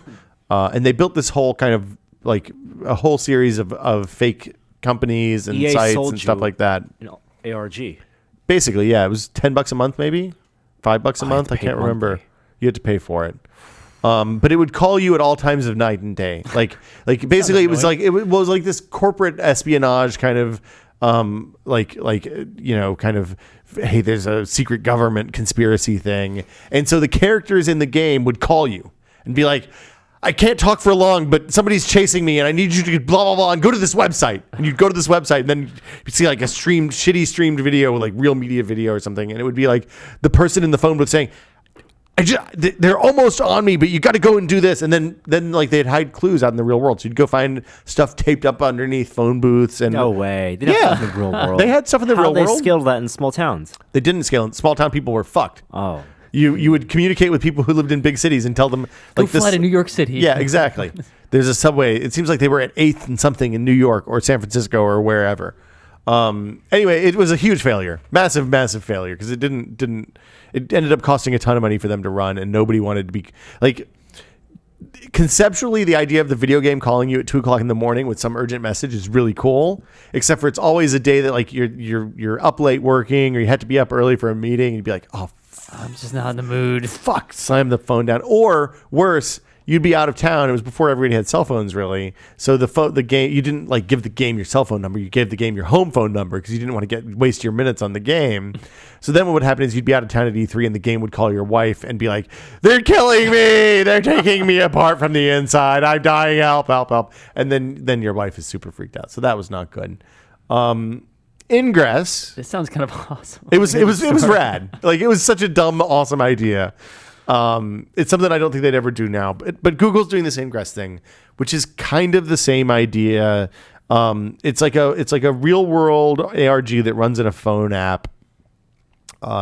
Basically, you have to go places and hack servers that are in physical locations. And then things happen in the game based on that. And there seems like there's two factions. There's resistance, and then there's the man. So you can either be on the good team or the resistance or the establishment. And it seems like you have to actually go to places to take part in this. So like, but because it's distributed and because Google's doing it, it'll just be cycled around map data and stuff like that. It seems very similar to this iOS game that came out earlier this year called Shadow Cities, or maybe last year, that was kind of the same thing, but it ended up fading out really fast because nobody was really into it. So I'm interested to see what's happening with this. I think Google announced it on Tuesday. And if you want to check it out, it's called Ingress, Ingress. I'd be interested to hear what you guys think. And then a couple of small things. Virgin America loses a ton of money every day, apparently. It's disappointing. There might not be Virgin America in like 2 years. Oh, back to the old South. I know. Southwest. Can we go and back? Delta. So I'm going to Madden that and get a big giant bus. Virgin America obviously spent a ton of money cultivating this experience that they claim. Those and purple lights I aren't agree. cheap. that is superior to traditional airlines, United, American, Southwest, which is kind of like the Southwest is not a traditional airline. Southwest is the cheapo, the Greyhound of It's the the sky, bus. Yeah. right? No first class or anything.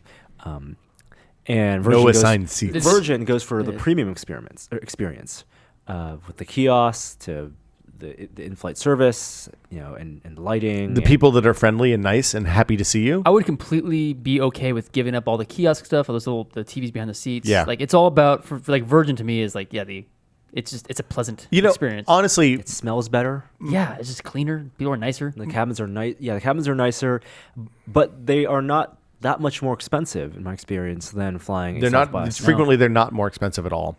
Which I think if they're going to have a premium experience, I think because airline tickets are so non-elastic Pricing wise, pricing-wise. If they go up in price just a little bit, people search by price. People Yeah. care about price a lot, even if it's $10, $15, $20, because when people travel, the flight is not part of the travel.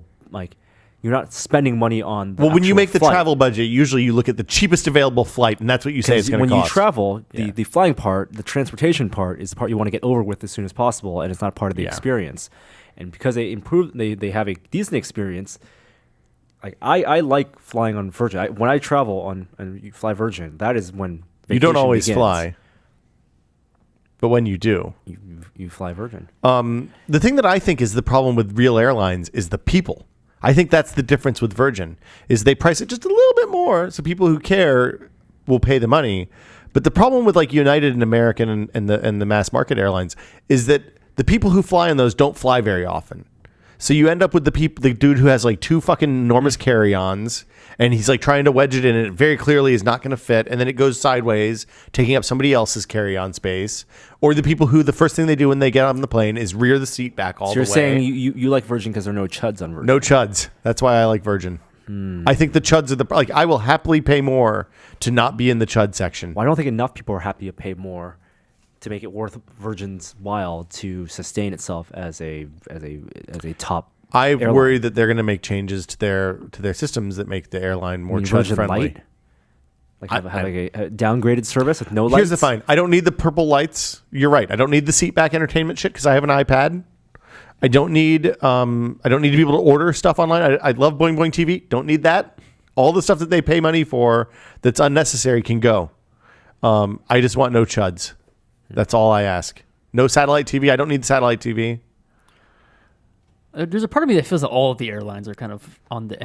They're always in trouble. It's a tough business to be in because Yeah. gas is so expensive, and people they don't want to pay that much. They don't want to pay more than they thought they did pay.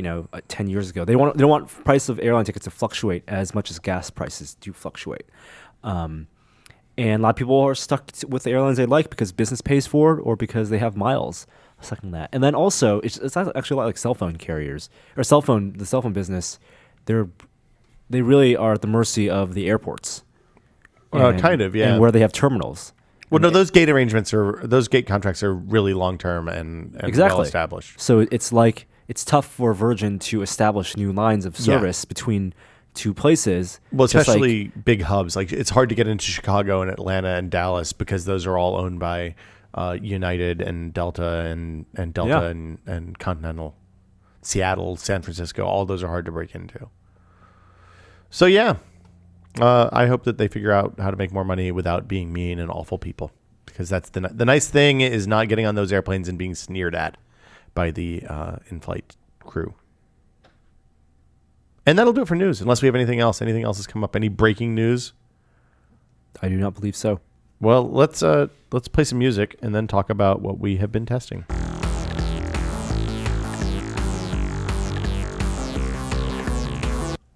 Ooh. Joey Familia is testing Android 4.2, it looks like. Yeah, You have left and right notification bars. I do it, and I have something that goes. Oh, wait a minute. I like the left and right notification bars. I don't know what that is. Oh, you have the new user accounts. You can sign into different user accounts. That's crazy. Oh, really? Yeah. And my clock looks different. Yeah. Wow. Okay. Android 4.2. It's awesome.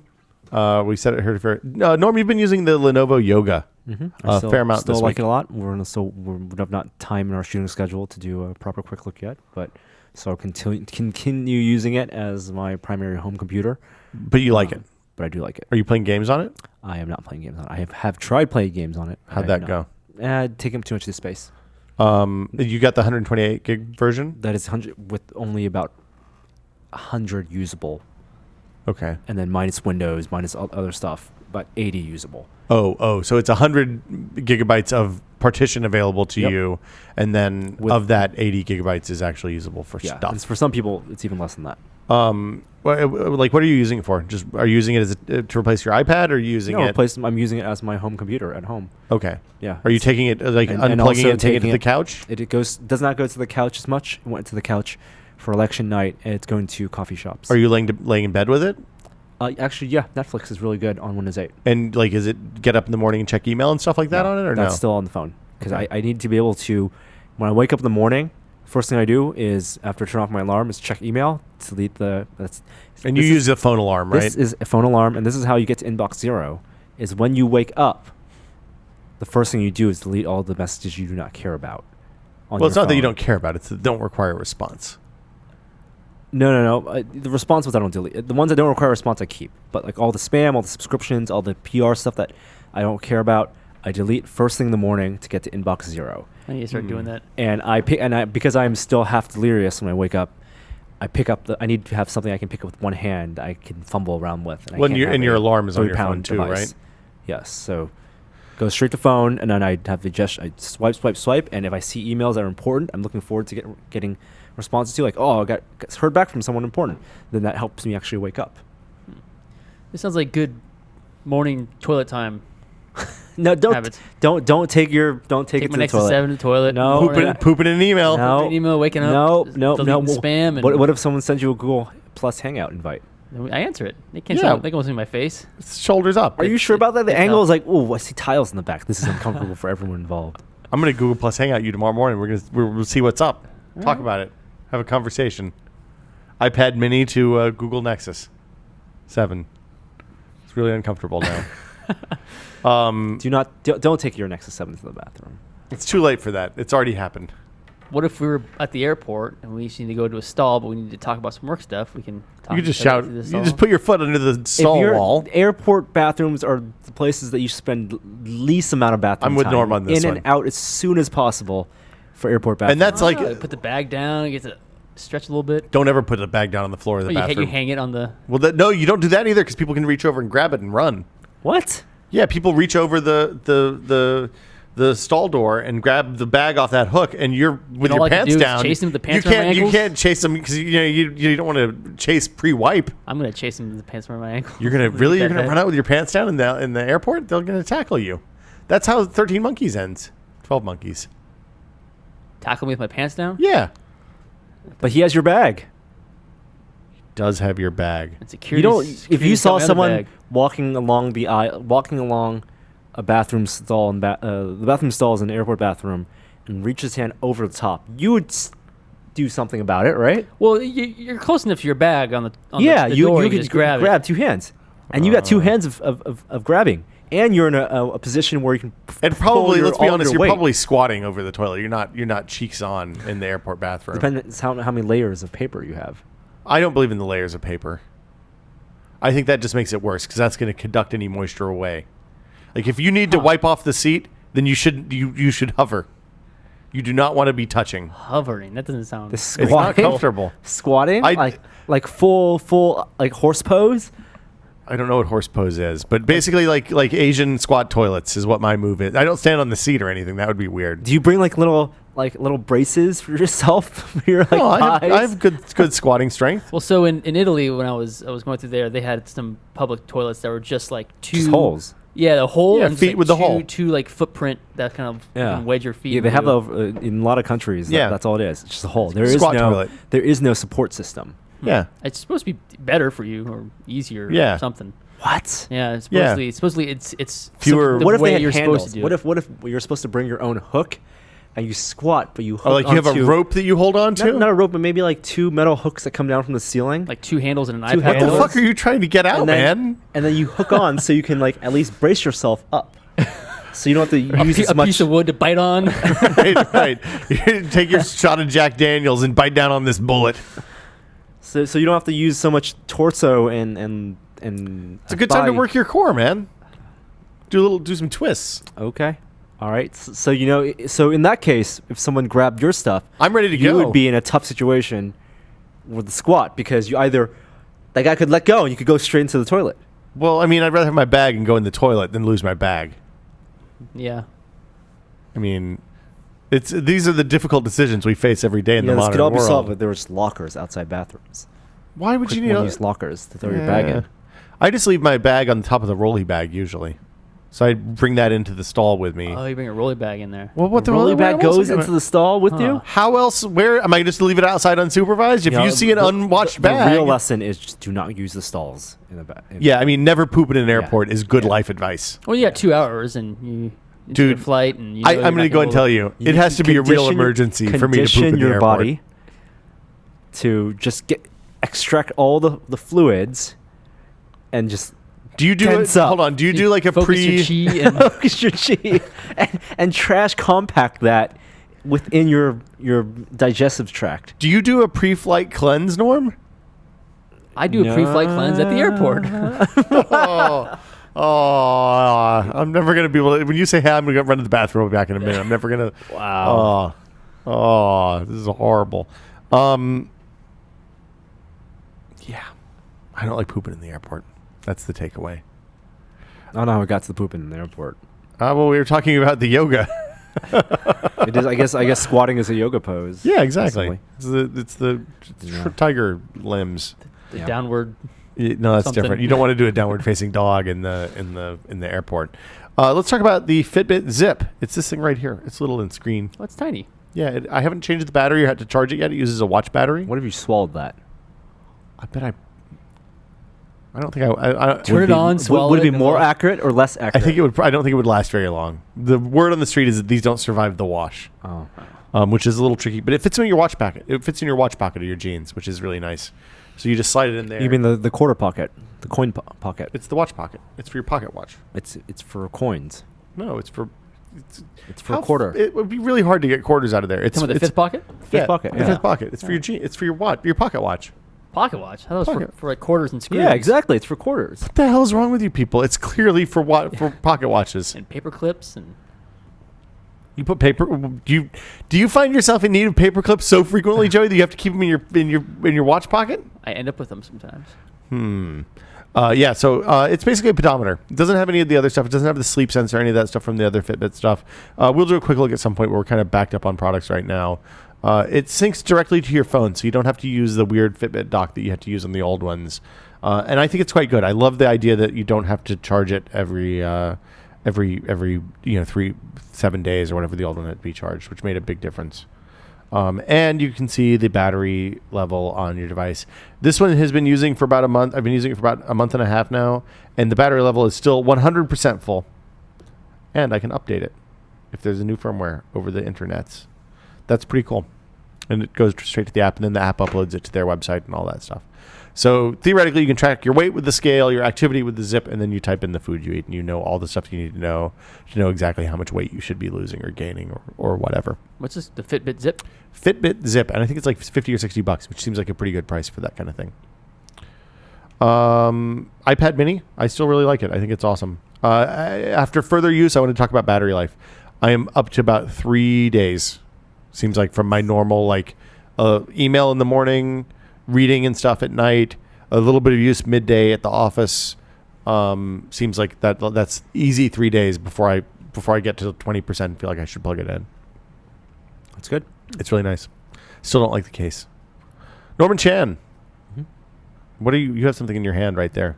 New camera. It's a Sony RX 100. Just got it yesterday. Is this a point and shoot or is this a mirrorless? It's a point and shoot. So They're- lens is fixed? It is fixed. Absolutely fixed. is it a There are big- mirrorless cameras with fixed lenses as well. This is a large sensor point and shoot. Expensive, but large sensor. So is good this lens. like competing with that Fuji X100 and those kind of cameras? No, it's purely a cyber shot point and shoot. Really good image quality so far. 20 megapixel camera, and I used this yesterday at a Louis C.K. show and Oh. got some good photos. Is it bigger sensor than the NEX Smaller. camera? Smaller. Okay. Yes. How was the Louis C.K. show? It's good. Was I he don't want to funny? spoil it because Joey's going tonight. Going Oh, tonight. okay. Did he do 2 shows a night, or is it 1 show a night? 2 shows a night. Wow. Sounds rough. Yes. 4 shows in San Francisco. That's- Sold out. 2,300 person room. But that's your second trip to Davies Auditorium in 2 nights, huh? 2 weeks. It's a nice auditorium. Yeah. I saw the Zelda symphony there. It's a really Nice. acoustically, it is a very quiet room. Like when you're sitting there, when we were waiting, Nothing's going on. when we saw Pop Up Magazine last week, people like in the quiet parts of those talks, silent. Like it just eats sound. It was really cool. It's good because it directs. You're only supposed to hear wherever you're sitting, whatever's coming from the stage. Yeah, no, You're of not course. supposed to hear anyone else in the audience unless there's someone loud sitting in front of you cackling, which is bad. What do you do in that situation when someone is sitting ruining your experience? I guess for a comedy show, you kind of have to expect it. People are laughing around you. It's one of the reasons you go to a comedy show. Just like when you go to a concert, you take the gamble that the people around you experience the show in a different way that you traditionally experience a show. In a concert environment, usually that is more acceptable because it's a little more social environment. But when you're listening to something like comedy, which you can enjoy whether at the home, on Netflix, or in the car, over an MP3, or well, the comedy's better in the big crowd because you want the crowd kind of laughter. So there in a live comedy experience, there's the opportunity for improv. You see a lot more of the performance, but also there is the crowd aspect. But you cannot control the crowd. Just like in a movie theater, the social contract says that you are quiet in a movie theater, but the crowd is allowed to respond to the movie as the director intended. Well, depending on the Funny movie, like if you're moments, watching The Pianist, you and- don't want people yelling at the screen. Yeah, absolutely. In a comedy experience, you're supposed to be laughing, but people laugh to various degrees. Some people laugh at everything. Some their mental states, their physical states when they go to comedy shows are different.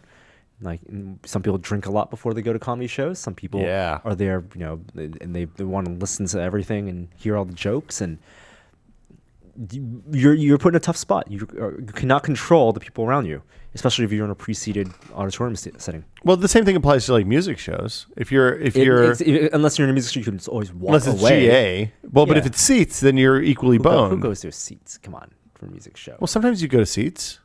If you're There's old, a lot of bands. There's a lot of venues. If you go to a symphony, then there's assigned that's seats. not what I mean by when you go to. If you go to the Fox Theater, there's assigned seats. yeah, I don't want to do that. Well, okay, but I'm saying if you go to the Warfield or any of Okay, that is a separate topic, and that is the worst when you are in the GA, which is awesome, general admission. well, GA is fine unless you're short. Sure, and then you get really early and try to get to the front, and then you turn around to the balcony and you see like the 4 people standing up and doing the old guy dance. I'm like, oh no, I love the old guy dance. I like doing the old guy dance. oh no. I almost like the only times I've ever almost gotten into fights in public areas have been because of GA encroachment, like where you get there early and then some motherfucker comes in at the end of the show, like right before the show starts and tries to weasel into the space you've clearly staked out. Show and they do the snaking of the people. Yeah, right. I mean, there is social etiquette in terms of like between sets. There's a general tightening up of the GA area. It gets a little more dense, and then it is your responsibility to fill in the gaps. If you don't move, if you don't help pack it in, and you stand still, you don't expect to retain your spot. No. But then there's the overpacking. Like people want the better spot, and they encroach in your clearly personal space. Yes. Then elbows start going. Yeah.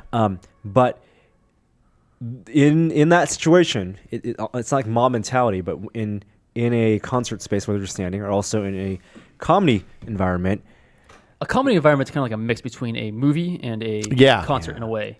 I want it to be more like movie. Like you wanted to Silent appreciation of not the necessarily comedian. silent, but like you said, in a theater when you're watching a movie, there are moments, very specific like beats, and just a manner in which you react verbally or you out don't loud. Don't like go, yes, that's a joke. Yes. Oh my God, I'm gonna repeat exactly what you said, except louder. I'm gonna clap between every word. Oh, you're so funny. Well, that's the repeating every word you say but louder is the equivalent of singing along with the band. So I Yeah, used to sing be along with the okay band. with, Don't but sing now along- annoys So me. you know what you do? The trick to sing along with the band, because some people can't help it, is to mouth along Yes. with the band. Yes. Mouthing along with the band is totally fine. That's you get acceptable. the Well, that's right. At exact- Jimmy Buffett concert, and he wants everybody to Yeah, sing yeah. along with him. Also, the other lesson is don't go to a Jimmy Buffett concert. those are fun. I used to really love Jimmy Buffett, but when you go back, it's not the same. Skyfall was a good example of someone kind of breaking that theater etiquette, Yeah. where there was one person that for some reason would just clap at things. Oh, it was such an awesome Like, thing. oh, that guy got tortured. Woo! Oh, and nobody else would. Maybe he wanted everyone to jump in with him and start clapping. You don't want to be the woo guy. There was a weird reaction with that guy. So what happened to Louis C.K.? Oh, it's terrible because you can't tell the person in front of you or around you who's making the terrible, awful noises to shut up. Because if you do that, then they're You're not the gonna change asshole. sheet. No, not only are you the asshole, but it provokes them and it makes them. Well, it could provoke them. You might shame them. It might ruin their I experience. don't think you can shame that person. The only person who can shame them is the person on stage, and Hmm. that occasionally will happen. When alcohol is involved, something like that Exactly. starts. Like, You're in a lose-lose situation. Yeah. Did they serve drinks? Was there a bar before the show? Yeah, there's a bar outside. There's a bar out Okay. there. Yeah, you get wine and stuff, and or $4 12-ounce Cokes. So They're probably somebody who drank beforehand. And Yeah, I'm you gonna drank guess. heartily beforehand, and you're just in a tough. You just gotta kind of have to phase it out, and you can't move. yeah, you can't be a bitch is the problem. Like that's where it Like- boils down to. Is if you complain, you're a whiny little bitch. You can't complain. You just gotta tough it out. But Yeah. you do psychologically go through all the mental motions of, oh my god, I want to strangle this person. Yeah, annoying. And if there were no laws, I would stab this person in the face, or I just want to whisper, "There's a bomb under your seat," and then, That would let be them really deal with bad. it. Right? Let them deal with it. I don't know. When I was at Shoreline for that bridge school thing a few months ago, they have narc out. They have like a text address you can use to narc people out. Oh, if Very only. Alamo Draft House If style. only Yeah. you could. Oh, I would love to have knocked someone out. So like I was like there's not much you can do to annoy me. Like if you step on somebody and don't apologize, but like the people in front of us were smoking cigarettes in the thing, and I'm like, there's certain types of smoking at concerts it's accepted and appropriate, Yeah. and you kind of like you pay your money to see live music, you expect that to happen, right? Smoking cigarettes in a giant crowd full of people in a state where nobody smokes in giant crowds of people anymore, a little bit rude. I'm gonna go ahead and say that. I'm gonna cut you after the show. It gets really dark. I know your mom's Really, phone number. really dark. Yeah. So that ruined the show for you, Norm? Were you able to move beyond I it? moved beyond it. Okay. I moved beyond it. Yeah. The funny outweighed the annoying. Do we want to take some questions and call it a show? Sure. Anything else you've been testing, Joey? Anything you want to talk about? Android 4.2? Have we had Joey on since we put up some high-speed video? No. No. We should talk about the high-speed video. Or should we save that for when all the videos out? Oh, whatever. What do you guys want to talk about? Let's save it. Let's save it so we can have a proper behind-the-scenes Just a postmortem. postmortem. At some point, I want to talk about the Retrospect. bee, too. The bee is my favorite thing. Okay, so I'm going to play music, and let's take some questions. We've got a couple good ones this week. Emails? Well, but we do the other one. Emails. Because it's, we don't do emails, we do... Emails? No. Questions? Boom. If you have a question for This Is Only a Test, the email address is podcast@tested.com. Here is the first question. Hello, Tested. With the time of gift giving upon us, many people are replacing old with the new. I'd like to do something more positive with my old Kindles, iPods, etc. than just having them scrapped. Is there a reputable charity that you can recommend to donate working but socially expired hardware to? And in honor of a deaf friend who has to choose both, would you rather experience Star Wars without ever hearing the music or the effects? Thank you. Without ever hearing the music. No, I would go without hearing the effects. Pew, pew, pew, pew, pew. I think the score is so... You wouldn't hear essential. Chewbacca. So He's would an you hear effect. dialogue? Okay, I would hear all dialogue but no You would- alien effects. You would not hear... Fine. And you know what? Like the TIE fighters, so much of like the TIE fighter is the... But, and even... Yeah, it's important, but I think the music outweighs the effects in Star Wars. So would it just be C-3PO talking to a quiet robot? Oh, that's even better. Oh, man, it's like The Garfield without seeding- Garfield. What was that, R2? It is Oh, Garfield my. without Garfield. Yeah. Yeah, see? That makes Oh the my movie God. better in some ways. Oh, wow. It takes And it to no a Jar different Jar level. at all. Well, no, Jar Jar is just a voice, I guess. I would kill the music. That John Williams score. It was wonderful 20 years ago, and I'm done with it. Yep. I think if you wanted a more Star Wars experience, I think you need the sound effects over the music. score. Just look, if there's no lightsaber sounds, those scenes are really really going to look dumb. Yeah, a lot of the scenes would look really weird sound really weird without sound effects. No Wilhelm scream, no stormtrooper falling off into space. Like I said, the Darth Vader, just that presence of. But breathing. No, that's an effect. I mean, that is. I don't know. Where's the line? That is it. What do we? There's no Foley sounds. So Chewbacca goes away. Wait, Darth Vader breathing is not some guy breathing in a mic? But no, Darth Vader breathing specific... is an effect. It is a scuba respirator. It's a real specific sound effect. So that means Darth Vader would not make that noise. When the stormtroopers talked and they sound like they're coming through a radio, that would just be a dude saying, TK421, why are you not at your post? So you need to completely eliminate just the filter. I think all the filters are gone. Darth Vader would just be Yeah. Oh, no, here comes Darth Vader. I mean, both are tough to lose. Yeah. But one, I would say, would represent Star Wars a little more than the other. Lightsaber noises, man. Yeah.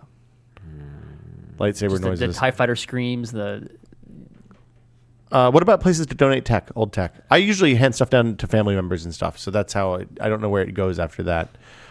Typically, Boys and Girls Clubs are good for that kind of stuff. They do auctions every year in most places, I know. You can check with Goodwill and those kinds of places, but they're sometimes a little tough on electronics. They don't know what to do with that stuff necessarily. I also like to sell used stuff. Like if it's 2 years old, there's a massive market for 1 and 2 and 3 year old electronic stuff. So it may not be a charitable donation, but at least you're putting it back into the ecosystem rather than the landfill. Yeah, Amazon credit. Yeah, Amazon credit's not bad either. Anything else? Nope. Check the Boys and Girls Clubs though. They do good stuff with that usually. So I just use things till they break, which is apparently often. yeah, but if you wouldn't drop it so much, it wouldn't break so much, Joey. We've got one more question. I'm going to play it now. Hey Tested, this is Michael from Denver, Colorado, and my question is regarding laptops. I'm going to be studying abroad in Spain next semester, and I'm going to be getting a new laptop for Christmas. Generally, I'd be interested in trying one of the new Ultrabook tablet hybrids like the Lenovo Yoga, but I'm concerned with the reliability of Windows 8 and these new hybrids as a whole. I'm not worried about getting something fixed or replacing parts myself in the States, but because I'm going overseas, I need something I can trust to work well for 5 months. Because of that, I've been looking at the 13-inch MacBook Pro. Do you guys think this is the most reliable laptop I can get right now, or is it worth it to try one of the new hybrids? Thanks, and always be testing. That was really noisy. I apologize. I think that most reliable is a really hard thing to judge. I think if you buy a new laptop from a top-tier OEM, Someplace that can be serviced locally in Spain, I don't think they're going to break in 5 months. I don't think it shouldn't. But if you drop it or something like that, it could. I mean, it's not out of the question. I mean, same thing with MacBook Airs. Well, anything. That's my point. Is the thing to do? Those are not. Those are even less serviceable than. Well, he said most Pro. laptops. The thing I would say is look and see who sells laptops where you're going to be. That like who has service centers for laptops that you're looking at. And what are the type of problems that you expect to find fault with? Like, is it storage? Is it screen? Is it? Right. And also don't buy it 2 days before you go on the trip. You want to use it for a couple of weeks. So if you do happen to get a lemon or have a problem with it, make sure you have time to replace it. It's more likely that you get a lemon than it conks out 5 months later. Yeah, or 4 months later. Also, look, I wouldn't buy an Apple laptop to take there if they don't have Apple stores to service stuff while you're there. So look and see if you can get Lenovo serviced, if you can get Dell serviced, whatever. And that'll do it for questions. It's podcast@tested.com. Check the audio quality before you send the question. And we like getting Would You Rathers or Hometown Trivias. And I guess that'll do it for us this week. Norman Chan, Joey Famelli, anything to plug, gentlemen? No. Tested.com. Test.com. Check tested.com after later this month. That's real. Yes, you should also check tested.com tomorrow. Are we doing a podcast next week? I think we probably should. Don't Thanksgiving? you? Yeah, we can do a short one. Or we could do it live at my house on Thanksgiving Day. Let's not do that. Come on down. That's not going to happen. Yeah, so for Joey Fameli and Norman Chan, I'm Will Smith. We'll see you guys next week on another episode of This Is Only a Test. Today's outro is brought to you by Jack Bauer. Oh, no, I'm sorry. Today's outro is brought to you by KJN. Hi there, I didn't see you. Test it.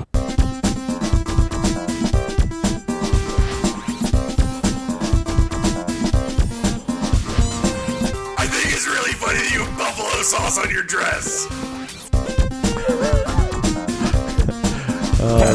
Now I know it's called Jack Bauer. Do we want to do what? Can we talk about sandwiches? I'm really hungry, so let's just get the Come on, sandwich. let's talk about sandwiches a little bit. Oh my goodness. Give the people what they want. I'm so hungry. So We did that with bathroom talk I don't think people wanted and bathroom comedy show talk. murder. Would you use the narc address at the like? I thought about narking them out the people that were smoking cigarettes, like real tobacco cigarettes. Just to be clear, That is not something worthy of narking. they have no smoking signs that are 15 feet high all over that venue. Does it affect your experience? Yes, it smells terrible. Cigarettes are one of those things that it does smell and Was it outdoor or indoor? Outdoor, kind of it. We were in the indoor part of Shoreline. If it's outdoor, I don't give a fuck. It was stagnant air, and my pregnant wife was sitting right next to me. Okay, then that's a special circumstance. Yeah. I mean, I don't think, like, just to be clear, I don't think that being around cigarette smoke for 2 hours was going to actually hurt my pregnant wife, but it made everyone around us uncomfortable. If they're being jerks about it, Yeah. yes, then you narc. If they were smoking cloves, I probably wouldn't have minded. Those smell kind of nice. crack. Crack, it's a real acrid, awful smell. If they're smoking weed, I don't care. That's fine, whatever. It's a concert. Pixie You dust? assume, well, hold on, what's pixie I dust? actually don't know what that is. Bath salts, I probably would have been against because they might turn cannibal. Oh, we didn't talk about the John McAfee thing. Can we talk about that? Yes. So John McAfee of McAfee Antivirus, who sold the company in like 1993 or 2000 or something like that, a long time ago. $100 million from all reports. Right. Well, He was also a big. He was one that told everyone that their computers would be infected by, what was the name of that virus? Magellan? which The one fake was it? virus, the one that came and passed, and nothing actually happened. There've been a lot of those. But yeah, he got everyone to buy into his antivirus program. Well, it turns out in the Windows XP days, if you actually needed antivirus still, like it was a real problem. It was before the days of Microsoft Security Essentials. Yeah. Well, and the days of actually having to have permissions to install software on your PC. So he's been living in Belize for a few years, and is wanted for murder. He's No. wanted for questioning related to a murder. Yeah, but he's on the lam because he's afraid that the Belize police are going to kill him if they catch him. Wow. They're rounding up his friends and cohorts And killing them? and questioning and arresting them. It seems like the thing that I heard that may or may not be true is that he was doing some experimental drug work in a lab in Belize to make what is colloquially known as bath salts less toxic and likely to turn you into a What are cannibal. bath salts? Man, these bath salts are the new thing. You gotta try me some. No, What is going no, on? Joey, don't try Yeah, bath what is it? salts. What are bath salts? I'm looking it up right now. I'm going to Wikipedia. Like, You heard about those are- people getting eaten in Florida? Yeah, I've Yeah. heard about that. I've Okay. heard of bath salts, but I do not know what bath salts what are that actually entails, yeah. supposed to be. Oh, okay. So bath salts is the informal street name for a family of designer drugs often containing substituted cathionines. Oh, so this is not actually related to like bathhouses. Like Uh, in my no, no, mind, no. I was like, It's is not this like some you- like chemical that you use in like a sauna or something, or like Is it in pill form? No. So they're crystals. So no idea. The effects are similar to amphetamine. You know how we know we're nerds? We just looked up money laundering on the internet, which have effects similar to amphetamine and cocaine. so there is no legal use of bath salts. The white crystals. Well, sometimes stuff it takes a while to become illegal, like that. What's the stuff that starts with S? Salvia. Like some of that stuff is legal just because they haven't bothered to make it illegal yet. The white crystals resemble legal bathing products like Epsom salts and are called bath salts, with the packaging often stating not for human consumption in an attempt to be prohibited to avoid the prohibition of drugs, but chemically have nothing to do with actual bath salts.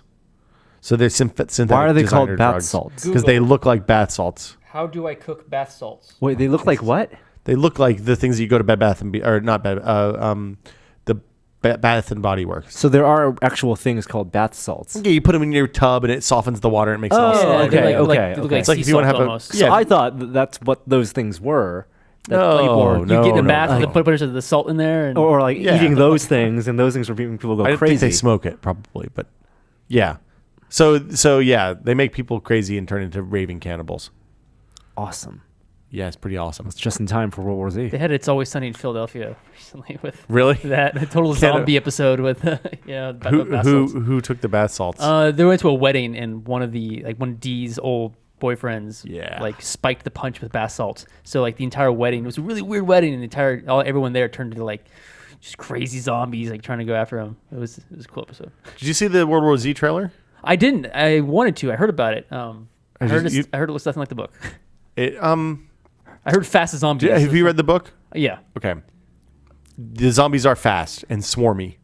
So Very like they swarmy. behave like ant swarms. But the book was the idea that they were just relentless, right? Slow and kind of relentless. I don't it's been a long time since I read the less, book. it's less about that. It's Brad Pitt, and he's supposed to be like Family Guy, a family man, and also have to be an action hero. So it's like a War of the Well, Worlds. No. Zombie. He's the narrator. He's the guy who goes around doing the oral interviewer. histories. Yeah, the interviewer Yeah. is what it seems like. Well, do they?